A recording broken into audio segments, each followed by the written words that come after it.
Hey, 2nd through 5th grade leaders, welcome. This month we are talking about gratitude and being thankful for all the things that we have. And so, although we can be grateful for people and the people that God has placed in our lives and be thankful for things that they do in our life, I want to focus as much as we can on thanking God for all that He's done, okay? And so, yes, we love it when our family does amazing things for us, or we have friends that are friends and we love them and we're thankful for them. But I also want to just bring that all back to God, right? Bring it all back to God because He is the creator and sustainer of everything. And so in everything that we talk about with gratefulness and gratitude, please bring that back to that, okay? So our monthly virtue is gratitude, letting others know that you see how they've helped you, okay? And your memory verse is give thanks to the Lord because He is good. His faithful love continues forever, okay? And that might be a little bit different from the way that you've studied it before, maybe in an NIV or something like that. But remember, we use NIRV, and your Bibles in your room are NIV. So even when you do the memory verses, they may be a little bit different, but try to actually have them memorize the NIRV version, because that's the ones that I hang out or hand out as they're leaving and stuff like that.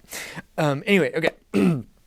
Today's bottom line, you can always have something to be grateful for, and amen to that, right? We can always have something that we are grateful for. So today we're going to start with some sticky notes, and what you're doing with these sticky notes is you'll have a big piece of paper in there. Because we can't keep the sticky notes on the walls and make a big poster, we're going to have them on this piece of paper instead. And so we'll try as best as we can to keep these in the right order and everything. So write the service that you're in, 9:30 service, and then also which grade and group that you're in. So second grade boys 9:30 service or something on that poster board, so that we know where to put that one next week and stuff like that. Okay, and you're going to take these sticky notes and they're just going to write things that they are grateful for on those sticky notes and put them on that poster board. As simple as that, okay?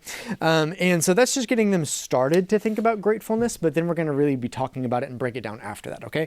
So your next activity is going to be, you're going to have some ropes, and what you're doing with these ropes is you're going to have everyone line up and grab the rope with both their hands, but then they're going to try to shape what you ask them to shape as a team together, okay? So everyone will have two hands on the same exact rope, and they'll all be kind of working together to mold it into these different things. And so it can be, you have some ideas on the bottom, like a heart or a house or a shoe or a spoon, stuff like that, okay?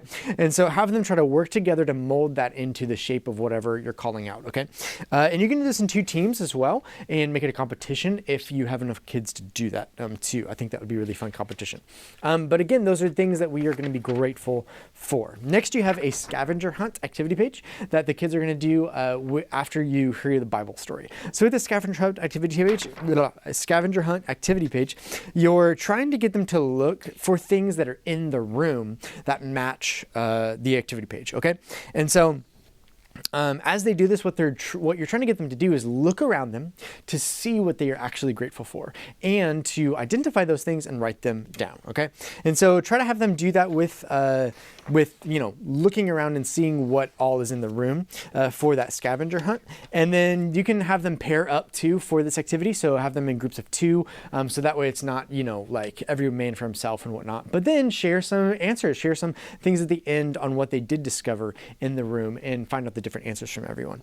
Then you have some really good discussion questions. So go through these discussion questions as well. And including one of my favorites is the second to last one. We can even be grateful for when we don't feel happy. Do you agree or disagree? And explain why or why not, right? So even when we're not feeling it, what can we still be grateful for and how, right? So that's kind of the idea that we're going for there.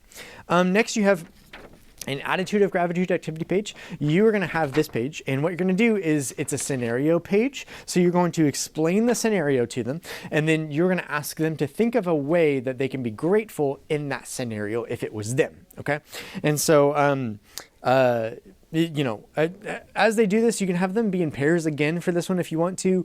Maybe split up the pairs is different from the activity before or something like that, or you can just do it free for all. Everyone's in the same group together, whatever you guys want to do there. Next, you're going to have the memory verse activity, and they're going to look it up in their Bibles if they can. Again, we are using the NIRV version for our version, but if you want to even make a game out of seeing the differences in the NIV versus the NIRV, that would be cool too. So do the NIRV based off of your piece of paper here, but then they will have the NIV Bibles. And what you're doing with this is you're going to say the verse, and as you say the verse, you may say one of the words incorrectly, and their goal is to say gotcha and figure out what word that is, okay? And so like as you're going through, you may say, for example, like give thanks to the Lord because he is strong. Well, they would say got you at that point because it's supposed to be he is good, right? And so it's just a fun way for them to really tune in and pay attention to kind of identify those false words or that false advertising, right? That even preachers do today, right? They may say something or put something out of context, and we want to start getting them in the mindset that it's okay to call out when you know something's wrong, right? And so that's kind of the mindset breakdown there, but also like just getting them to tune in to actually listen to the verse, right?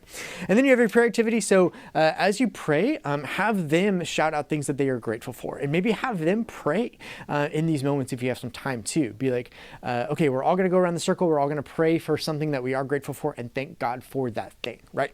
And so as you're praying, dear God, thank you so much for my family. I really just love them, and I know that you have placed them in my life to help me. The next kid can be like, God, thank you so much for my dog who keeps me, who gives me responsibility and also keeps me from being lonely. And it just goes along and around like that. Like it can be simple things, it can be complex things, whatever it may be, but be thankful to God for everything that we have.